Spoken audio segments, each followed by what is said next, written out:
하나님 말씀 보겠습니다. 로마서 1장 8절에서 10절까지 말씀입니다. 우리 함께 같이 공독하겠습니다. 먼저 내가 예수 그리스도로 말미암아 너희 모든 사람에 관하여 내 하나님께 감사하노. 너희 믿음이 온 세상에 전파된 이로다. 내가 그의 아들의 복음 안에서 내 심령으로 섬기는 하나님이 나의 증인이 되시거니와 항상 내 기도에 쉬지 않고 너희를 말하며 어떻게 하든지 이제 하나님의 뜻 안에서 너희에게로 나아갈 좋은 길 얻기를 구하노라. 아멘. 자, 오늘 로마서 1장 8절에 10절까지 말씀. 전도는 죽음을 전제합니다. 제목 자체가 조금 묵직하긴 해요. 하나님의 말씀을 선포하는데 내가 전도자로 세움을 받았는데 나의 죽음을 전제로 하는 것이 말씀 선포다, 전도다, 이런 말씀인 거죠. 사도 바울이 로마에 있는 이 교회들, 즉 교인들에게 이 로마서 말씀을 보내는데 사실 사도 바울은 로마에 있는 교인들을 단 한 번도 본 적이 없었습니다. 일면식이 없는 이 로마 교회를 위해서 쉬지 않고 기도하고 있다. 참 제가 이 말씀 보면서 갑자기 이런 생각이 문득 들었습니다. 특히 믿음 있는 권사님, 장로님, 목사들이 자주 하는 소리입니다. 내가 집사님을 위해서 권사님을 위해서 기도 많이 할게요 라고 말하면 기도 안 하거든요. 여기 앉아계신 장로님하고 권사님들은 기도하시겠지만 그렇게 말하고 기도를 해본 적이 별로 없는 것 같아요. 저는요. 저하고 별로 일면식이 없는 사람들은. 그런데 인사가 마땅치 않다 보니 늘 그렇게 이야기하긴 합니다. 그런데 이 사도 바울이 로마에 있는 교인들에게, 이 교회들에게 편지를 쓰면서 내가 항상 내 기도에 너희들의 기도를 쉬지 않겠다.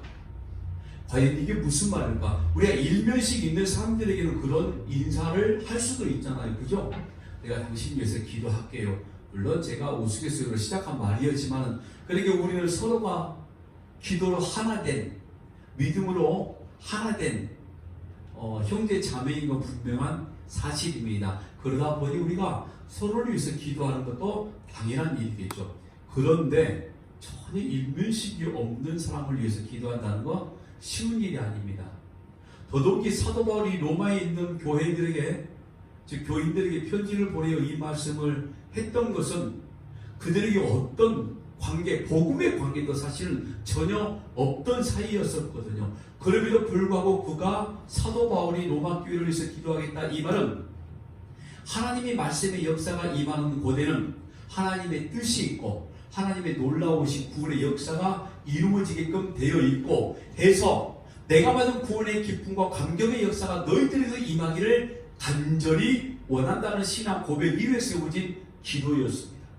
오늘 저와 여러분의 기도와 저와 여러분의 모든 관심들이 세상 속에 있는 사람들 그리고 나와 어떤 관계가 있는 분들에게 어떤 관계로 들어가야 되냐면 내가 만난 하나님의 놀라운 사랑의 역사를 너희에게도 임하기를 원한다는 간절한 기대와 바람 그리고 그 은혜가 구원의 기쁨과 은혜가 너희에게도 있기를 원한다는 간절한 소망 이런 것들로 인해서 오늘 저와 여러분이 기도해야 될 필요가 있다는 겁니다. 오늘 우리 숨교회 교인들이 이런 관계 가운데서 서로가 서로를 위해서 기도하는 저와 여러분 되시기를 바랍니다. 그리고 이렇게 기도했더니 사도 바울은 그들을 만나기 위해서 여러 차례 시도하기 시작합니다. 로마에 가기를 굉장히 원했거든요. 그게 진심이라는 것을 하나님이 나의 증인이시다라는 말로 강력하게 강조하고 있는 내용이 오늘 본문의 말씀입니다. 도대체 사도 바울이 로마 교회 교인들을 언제 보았다고 이렇게 절절한 표현으로 그리움을 나타내고 있는 것일까? 도대체 무엇 때문에? 방금 말씀을 드렸죠. 구원의 감격과 감사와 사도 바울이 만났던 예수 그리스도. 그러니까 진짜 복음을 가진 자가 세워진 모든 교회들 하나님의 백성들에게 향한 하나님의 사랑이 임하기를 원한다는 간절한 마음인 거겠죠. 내 안에 구원의 큰 기쁨과 감격, 나를 선택하신 하나님의 놀라운 그 사랑이 있는 자는 이 사랑을 누구에게든지, 나를 알고 있는 사람이든 아니면 나를 모르고 있는 사람에게까지도 그 복음의 말씀이 선포되는 걸 너무 간절히 원한다는 거죠. 그리고 그들을 만나보기를 원했다는 것은 내 직접 대면에서 내가 만난 예수를 말하고 싶은 거였습니다. 진짜 복음을 가진 자의 어떤 마음, 교회에 대한 간절한 사랑, 내가 말하지 않으면 도무지 내 가슴이 불붙는다요, 내가 터져버릴 것 같아. 어떤 선지자가 말했죠? 예레미야 선지자가 그랬습니다. 하나님의 말씀을 받은 그가 내가 이 말씀을 전하지 않으면 내가 가슴이 터져버릴 것 같아. 견디지를 못할 것 같아. 그러니까 나는 하나님의 말씀을 선포할 수밖에 없어. 이런 마음이 임하기를 주의 이름으로 부탁합니다. 아멘. 오늘 저는 이 본문을 통해서 진짜 전도, 하나님의 말씀이 무엇인지, 진짜 성경과 무엇인지를 이 사도 바울이 하나님의 교회를 향한 열정이 과연 어디에서부터 시작되어지고 있는 것인지, 그리고 마땅히 오늘 저와 여러분에게 나와야 되는 그 열심이 어느 곳에서부터 시작되어야 되는 것인지, 이 말씀을 드리려고 합니다. 사복음서의 말씀 보면 예수님께서 분명히 저와 여러분에게 이렇게 말씀하셨거든요. 땅끝까지 이르러 증인되라. 모든 족속으로 제자를 삼아 아버지와 아들과 성령의 이름으로 세례를 주고, 그리고 하나님의 말씀, 복음을 가르치라 라고 이렇게 말씀을 하셨습니다. 우리는 그 말씀을 예수님의 지상 명령이라고 이렇게 말하고 있고, 그걸 전도, 때로 선교 이렇게 이야기를 합니다. 그런데 여러분, 단순히 우리가 지켜내야 될 지상 명령, 수행해야 될 놀라우신 그 하나님의 명령, 이런 차원이 아니라는 것도 압니다. 왜냐하면 예수님의 명령은 항상 약속을 담고 있었기 때문이거든요. 그 약속이 어떤 거냐면 구원의 역사가 이루어진다는 거였습니다. 너희들이 서 있는 모든 곳에서 하나님의 말씀을 선포하게 되어지면 곧 그것이 하나님의 나라의 영광된 역사가 이루어지게 될 것이고, 그로 인하여 하나님의 나라가 확장도 되어지고, 그로 인하여 구원받은 백성들이 주께 돌아오는 믿음의 역사가 반드시 임하게 될 것이다 해서 너희들이 성부, 성자, 성령의 이름으로 세례를 주고 하나님의 나라의 말씀을 선포하는 것이 당연한 것이다. 왜? 거기는 나의 약속이 있기 때문이다 라고 이렇게 말하는 거였습니다. 예수님은 모든 성도들, 그리고 하나님의 때까지 모든 백성들을 끝까지 쫓아가셔서 그를 하나님 앞으로 나오기를 원하십니다. 그 방법이 어떤 방법이든 그렇게 하나님의 나라의 한 백성으로 예수께서 만드시기를 원하신다는 거였습니다. 그걸 우리가 하나님의 사랑이라고 이야기를 하는 거죠. 하나님의 사랑이 아니고서는 우리가 주의 말씀을 선포할 수도 없고, 먼저 오늘 저와 여러분이 하나님의 사랑을 받았기에 오늘 이 자리에 앉아서 예배할 수 있다는 거 믿어지세요? 하나님의 사랑이 아니었으면 우리는 구원받은 백성이 될 수가 없다라는 거죠. 왜? 제가 지금 하나님의 사랑을 전제로 한 오늘 저와 여러분의 구원의 역사, 그리고 하나님의 나라가 선포되어지는 것 역시 하나님의 사랑이 증거되는 것이라 말씀하냐면, 오늘 제목이 이거였죠. 전도는 죽음을 전제로 한다. 과연 그 하나님의 사랑이 어떤 사랑입니까? 예수 그리스도의 죽음이었기 때문이고. 자, 우리의 삶 속에 굳이 우리가 비견의 말씀을 드린다고 하면 오늘 나의 포기를 말씀하고 있는 거겠죠. 내가 주의 삼고 있는 거 내려놓는 것부터 하나님의 말씀이 선포되어지기 시작하더라 이거죠. 내 생각, 내 뜻, 내 고집, 때로는 내 방법까지도 내려놓아 되는 게 오늘 저와 여러분이 마땅히 주의 사랑을 선포할 수 있는 일의 시작이라고 이야기를 하고 있는 겁니다. 그런데 우리뿐만 아니라 모든 사람들이 자기가 가지고 있는 욕심, 이런 생각 때문에 쉽게 우리의 것들을 내려놓기가 만만치 않다라는 거죠. 그러니까 우리가 예수님의 지상대 명령이다, 땅끝까지 이르러서 주의 복음의 증인 되어지는 것이 성부, 성자, 성령의 이름으로 세례를 주고 하나님의 말씀을 증거하는 것이 예수님이 우리에게 명령하신 지상대 명령이다 라고 이렇게 한다는 것은 결국에 이겁니다. 오늘 육신의 모든 내 생각과 내 자아를 전부 다 내려놓고 포기하고, 즉 죽이고 너에게 향한 그 사랑을 이제 방향을 조금 바꿔줘 봐봐. 구약의 아브라함을 이야기한다고 그러면은 네가 바로 축복의 근원이다라고 말씀했던 것처럼 축복의 근원치가 돼야 되는 거죠. 프리즘이 돼야 된다는 거죠. 근데 오늘 내가 나를 포기하지 못하면 절대로 나를 통해서 하나님의 말씀이 증거되지 않는다는 것과 똑같은 말이 되어지는 겁니다. 그러니까 하나님의 사랑이 1차적으로 내게 옴을 우리는 믿음으로 고백하거든요. 여러분, 하나님의 사랑을 받으시는 거 믿어지시죠? 하면 당연히 이 사랑이 나를 통해 증거돼야 된다는 겁니다. 여러분, 전도라는 것은 어찌 보면 이와 같은 것이었습니다. 우리가 말하는 방법으로 전도라는 것이 즉 하나님의 나라의 확장과 번성. 근데 사실 여러분, 이게 어떤 선택된 울타리 아래서만 유용되어지는 겁니다. 즉 이 말은 무슨 말이냐면 우리가 믿지 않는 불신자를 우리가 죽기로 돌아오게 만드는 것처럼 보여진다 하지만 실제로는 이미 그들은 하나님으로부터 선택을 받은 자들이거든요. 근데 그들을 돌아오게 만드는 방법이 뭐냐면 오늘 저와 여러분의 입을 통해서 증거되는 하나님의 말씀으로만 나타나게 될 수 있다는 거죠. 다른 방법이 없습니다. 그래서 선택된 울타리 안에서 유효된 거, 그러면은 선택된 하나님의 울타리 그 안에서 이루어지게 되어지는 것, 땅끝까지 이르러 주님이 증인 되어진다는 것은 결국 그 땅끝은 오늘 내 자리가 되어지는 것이었죠. 내가 서 있는 곳이 땅끝이 되어진다는 거죠. 하나님의 말씀, 복음을 전하여 생육하고 번성을 해야 하는 이 교회는 다수에게로 보내진 것 같지만 실제로는 결국에 하나님이 창세전에 예수 그리스도 안에 선택받은 백성들에게 보내지는 것이라는 거죠. 그래서 오늘 저와 여러분이 그들에게 보내진 도구가 되어지는 거 아닙니까? 어쨌든 우리는 하나님의 선택받은 백성이 누구인지는 전혀 모릅니다.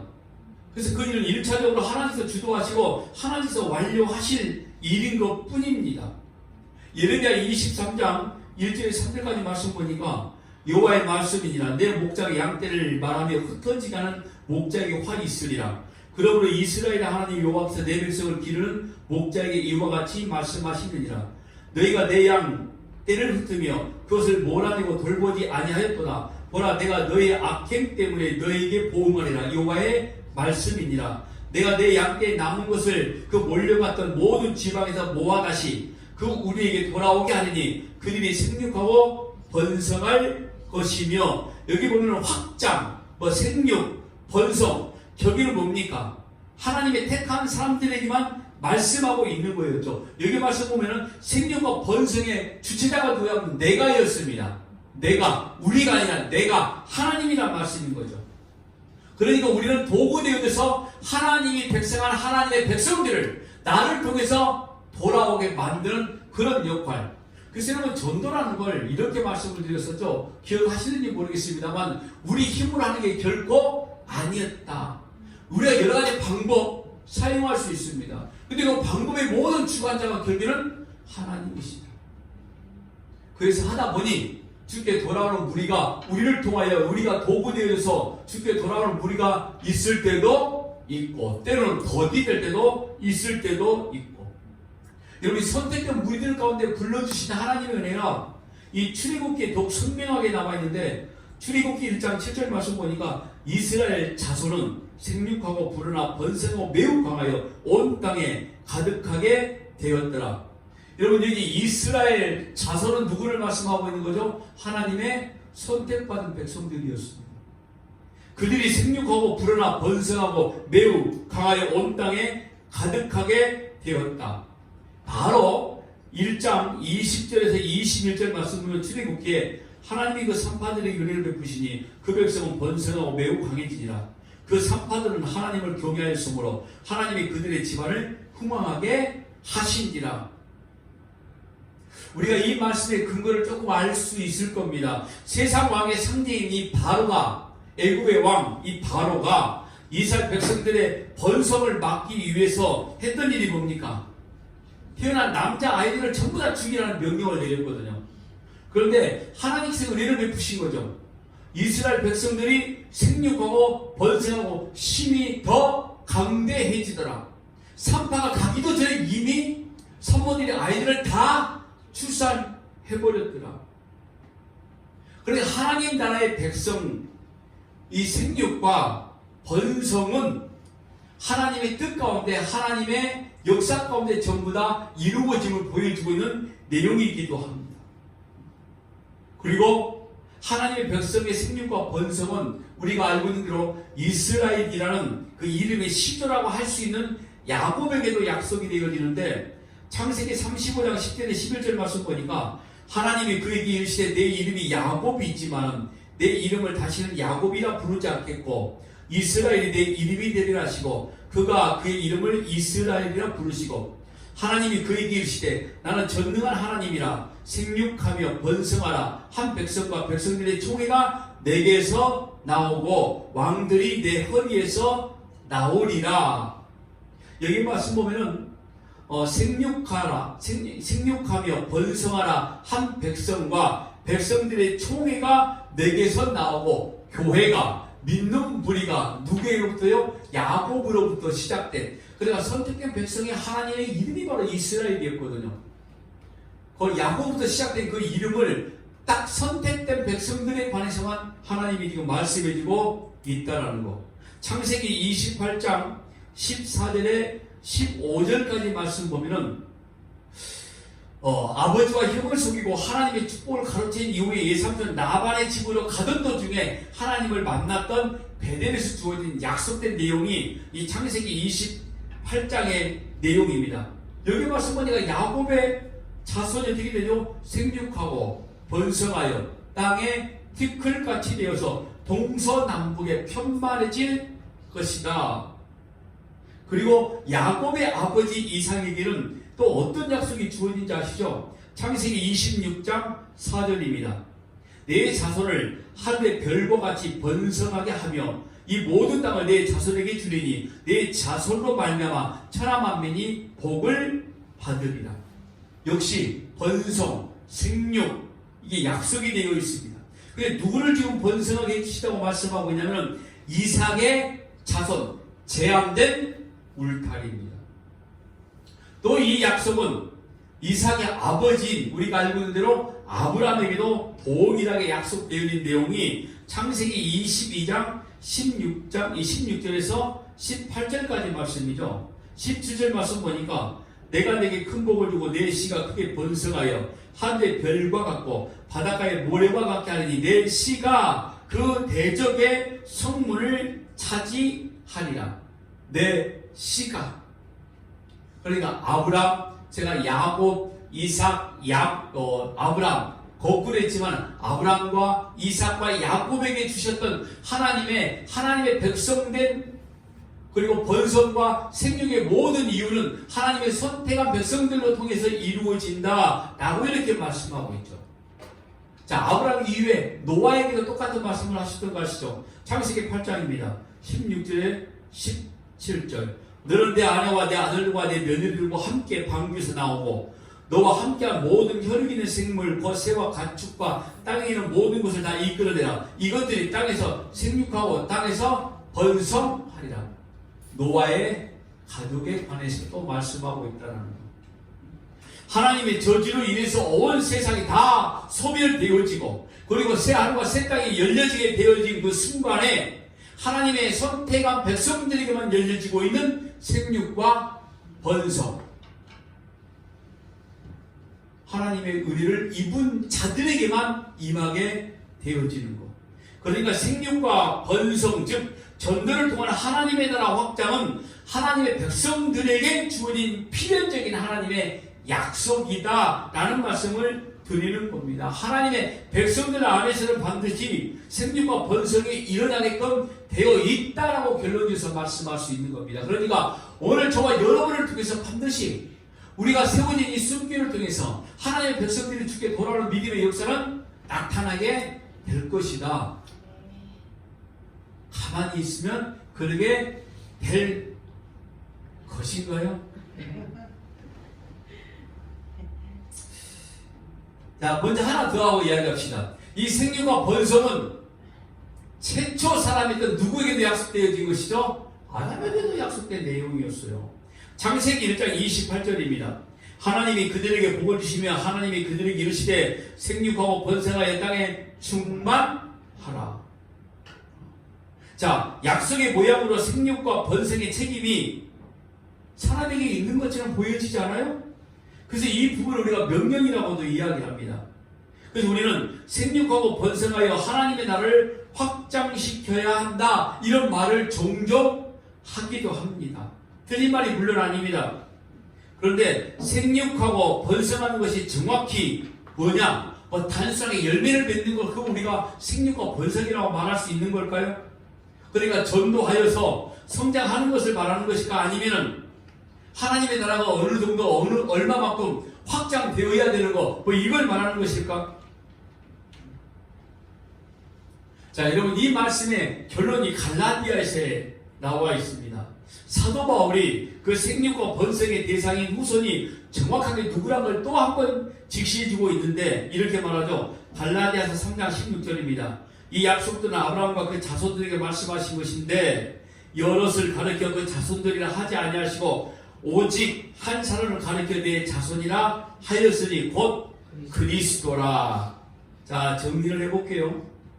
자, 그러니까 아담으로부터 시작된 생육과 번성에 대한 이야기였습니다. 아담, 노아, 아브람, 이삭, 야곱. 그런데 오늘 갈라디아서 이 말씀 보니까 생육과 번성의 대상인 자손이 누구라고 그랬죠? 예수 그리스도.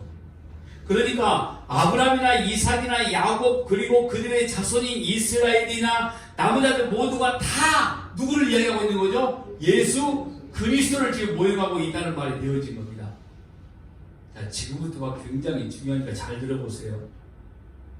우리는 생육과 번성이 즉 전도를 한다, 하나님의 말씀을 선포하는 이 말이 단순히 숫자가 많아지고 규모가 커지는 것에만 집중을 했습니다. 물론 틀린 건 아니라는 말씀을 드렸습니다. 그런데 하나님의 나라의 확장과 이 완성, 즉 생육과 번성이 예수 안에서 먼저 일어났다는 것을 이야기해주고 있는 게 지금 사도 바울이 하고 있는 내용이에요. 하나님께서 내 씨가 생육하고 번성할 것이고 내 자손이 생육하고 번성할 것이라 했는데 바울이 그 씨와 자손이 바로 예수 그리스도였다라고 말하고 있으니까, 그러니까 단순히 여러분 생육과 번성 충만이라는 것은 숫자적인 문제 이전에 다른 의미가 있다라는 말씀이 되어지는 겁니다. 그러니까 예수가 생육과 번성의 원형이라는 말인 거죠. 거기서 또 다른 생육과 번성으로 연결되어지는 거. 여러분, 이게 무슨 말이냐면, 자, 조금 전에 창세기 8장에서 우리가 노아에게 주어진 생육과 번성의 약속을 보았거든요. 그게 뭐냐면 심판이란 모든 것들이 전부 다 죽어버린 그 상태에서 새하늘과 새 땅을 하나님이 허락해 주셨거든요. 그런데 그 새하늘과 새 땅에서 하나님 나라 백성들의 생육과 번성이 어떻게 시작이 되어졌냐면 모든 정결한 짐승과 새 중에서 가장 정결한 제물이 선택을 받게 되어지고 그들이 부정한 것들을 위해서 죽음으로 그의 죽음이 이루어짐으로 인해서 그 노아의 방전에 있었던 모든 자들이 전부 다 정결하게 되어져 버린 거였습니다. 이게 새하늘과 새 땅의 모형을 보여주고 있었다는 거죠. 자, 창세기 8장 20절 다시 한번 볼게요. 노아가 여호와께 제단을 쌓고 모든 정결한 짐승과 모든 정결한 새 중에서 제물을 취하여 번제로 제단에 드렸더니, 자, 그러니까 여러분 이 노아의 방주 안에는 정결한 짐승과 부정한 짐승들이 거기에는 다 있어요. 암수 짝을 지어줘서. 그런데 웃기는 것은 여기에 부정한 짐승이 죽음을 당하는 게 아니라 정결한 짐승이 죽음을 당해서 다른 부정한 짐승들이 생육하고 번성하고 충만하게 되었더라 이런 거예요.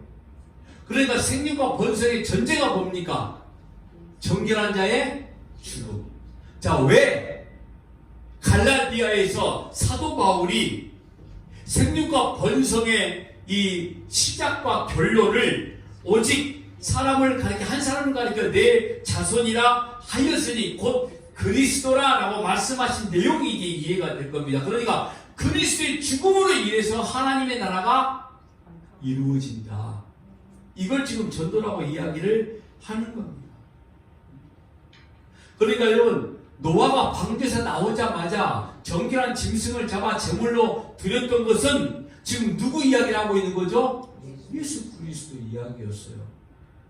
그랬더니 그 배에 타고 있는 모든 부정한 것들이 전부 다 생명을 얻게 되어지는 거 아닙니까?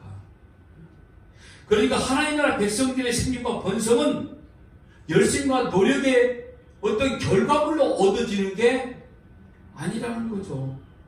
예수 그리스도, 즉 하나님이 죽으시고 다시 살아나셔서 먼저 일어난 진짜 생육과 번성이 하나님께 선택된 또 다른 자들에게 전가되어지는 거였습니다. 자, 보세요. 노아의 방주에는 하나님이 노아에게 명령하여서 모든 정결한 것과 부정한 것들이 다 암수상으로 다 들어가게 되어졌습니다. 그런데 정결한 게 죽음을 당하게 되어지자 그들이 땅의 지면에 내딛게 되어졌을 때에 그들이 전부 다 살림을 받게 되었다는 것. 노아의 방주 안에 있는 선택된 백성들. 지금 오늘 저와 여러분을 이야기하고 있는 거 아시잖아요. 오늘 저와 여러분이 아무리 정결된 하나님의 자녀라고 말하지만 우리의 본질 자체는 진노의 자녀였다는 것도 역시 압니다. 그런데 예수 그리스도가 정결한 분이 제단의 제물 되어져서 오늘 저와 여러분을 성도라고 불러주셨다는 것. 오늘 저와 여러분의 전도는 그렇게 이루어질 겁니다. 예수 그리스도가 증거되고 또 전달되어질 때마다 그 예수님의 죽음이 또 다른 자들에게 증거되어질 때마다 그들이 새로운 생명을 얻게 되어지고 하나님의 전에 나와 우리와 함께까지 예배하는 무리가 만들어지게 되어지는 것. 그래서 여러분, 예수님이 이 땅에 오셔서 부정한 자의 인간의 육신의 옷을 입고 이 땅에 오실 수밖에 없었던 거죠. 왜? 오늘 저가 여러분들의 죄를 사해 주시기 이야기하는 거 너무나 잘 알고 있는 내용 아닙니까? 그리고 하나님의 은혜로 다시 새 몸으로 살아내야 된다는 거. 그래서 노아의 언약에서도 정결한 짐승이 제물로 바쳐지자 비로소 새하늘과 새 땅에서의 생육과 번성이 시작되어지는 것. 아니, 오늘 말씀의 제목처럼 전도는 죽음이 전제되어야 된다는 게 틀린 말이 아니라는 거죠.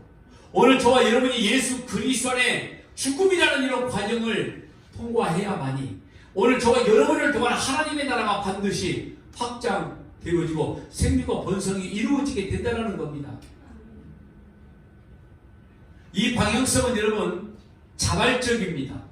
강제성이 아닙니다. 왜 강제성이 아니라고 말하냐면 우리가 생각하고 있는 열심이나 노력에 의해서 이루어지는 것이 아니라 이미 선택된 백성은 하나님의 작정 안에 있던 자들이기 때문인 겁니다. 다만 오늘 저와 여러분은 거기에 쓰임받는 그냥 도구일 뿐입니다. 이건 우리가 전도라고 말하는 것이죠.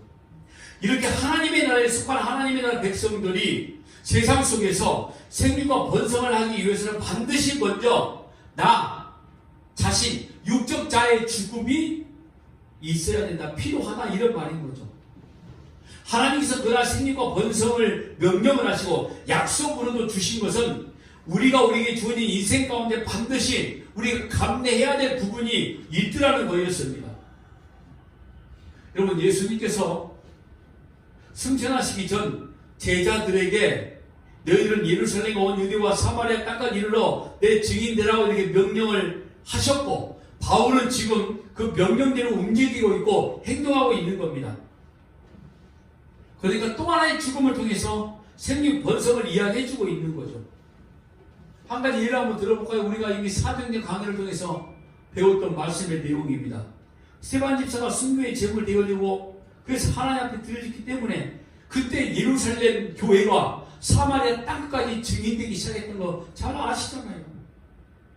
복음이 이렇게 어떤 방향성을 가지고 전파되는 곳에는 한 존재의 죽음의 단초가 있었다는 거죠. 오늘 하나님의 뜻과 목적이 있어서 이곳에 순교가 세워진 걸 믿으시기 바랍니다.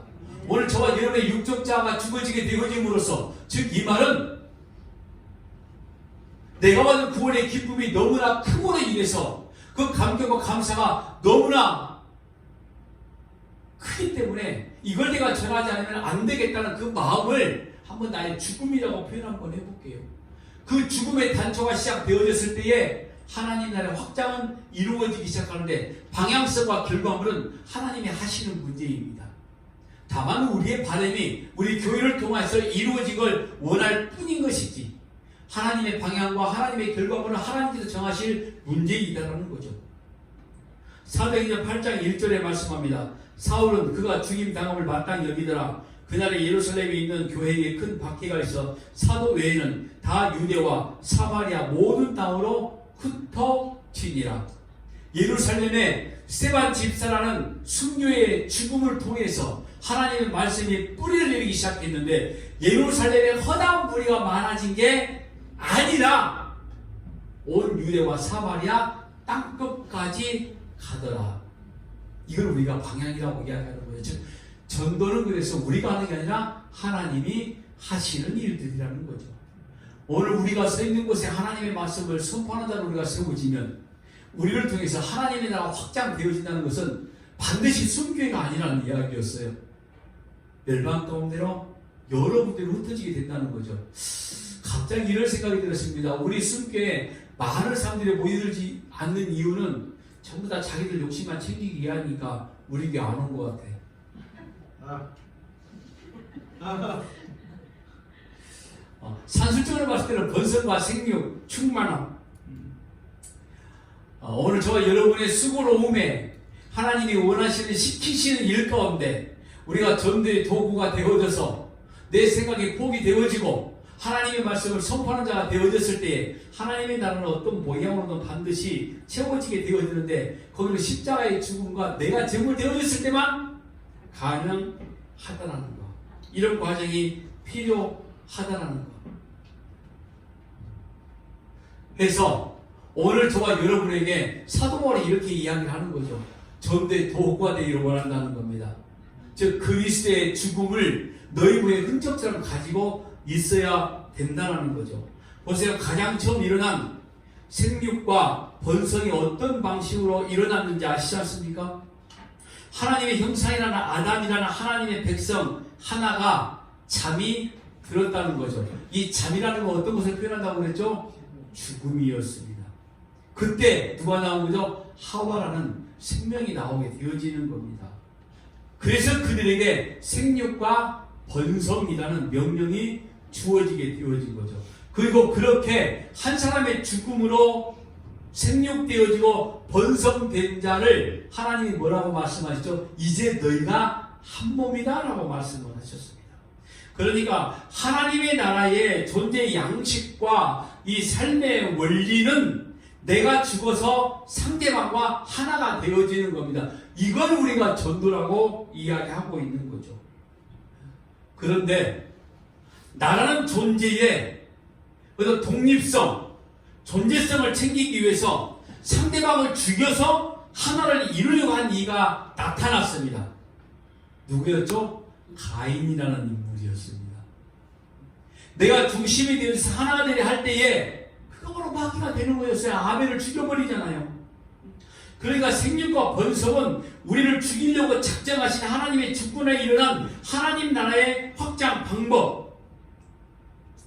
다시 말해서 내 자신이 생육되고 번성이 되면 쉬운 말로 하나님 나라의 백성으로부터 부인되어지고 십자가를 지는 삶을 살게 되어지면 그것을 통해서 다른 이들에게 생육과 번성이 전염되고 전파가 되는 하나님의 만드신 방법이었습니다. 이걸 생육과 번성이라고 구약에 말하고 있고 지금 우리가 전도, 선교라고 이야기를 하는 겁니다. 그런데 가인은 상대방을 죽여서 하나를 만들고자 했어요. 그런데 자기 하나로 끝이 나게 되어지는 거죠. 끝. 죽음이었습니다. 그것도 그냥 우리가 말하는 나의 어떤 희생적인 다나토스의 죽음을 말하는 게 아니라 자기 욕심을 만들게 한 죽음. 그것들로 인하면 절대로 이루어지지 않는 거죠. 잘 들어보세요. 전도라는 것은 결국 뭡니까? 나의 희생을 통해서 뭔가 다른 생명들이 또 죽게 돌아오는 게 진짜 전도라는 이야기를 하고 있는 겁니다. 이렇게 예수의 십자가야 죽음과 부활이라는 1차적인 생육과 번성의 과정 속에서 교회라는 단체가, 즉 교회라는 오늘 저와 여러분이 생육과 번성이 이루어진다라는 말씀을 하고 있는 거예요. 그렇게 사도 바울이 자신의 생육과 번성의 과정을 통과하게 될 때 그 바울 안에서 생전 보지도 못했던 일면식이 없었던 이 로마 교회 사람들에게 관심이 가기 시작했고 섬김이 가기 시작했고 사랑이 가기 시작했다 이런 말인 겁니다. 일면식이 없는 로마 교회를 위해 신장하고 기도했고 그들에게 신령한 복음을 전해주고 싶어서 어떻게 하서든지 그들에게 가려고 뿌듯이 애를 쓰고 있는 모습이 사도 바울의 모습이었다라고 말하는 겁니다. 여러분 이게 바로 자기 부인이라는 생명과 번성의 과정을 통과하고 있는 자의 삶 속에 나타나고 있는 소위 그걸 우리가 열매라고 이야기하는 거 아닙니까? 하면 오늘 저는 이 부분의 말씀을 가지고 전도라는 말씀에 초점을 맞췄습니다. 근데 전도라는 성경이라는 이 말씀의 초점에는 딱 한 가지가 증거되기 시작했죠. 나의 죽음이었습니다. 내가 재물 되어지는 거였습니다.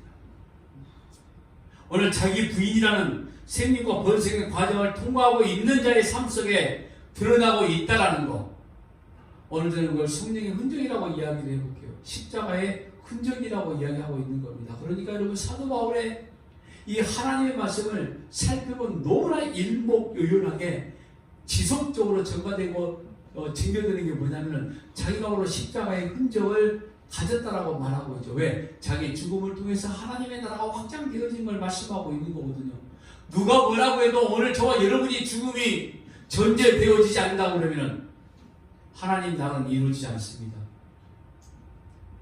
오늘 하나님의 백성들 저와 여러분들은 반드시 도구 되어야 될, 열매를 맺어야 될 그런 사명을 가진 자들이라는 겁니다.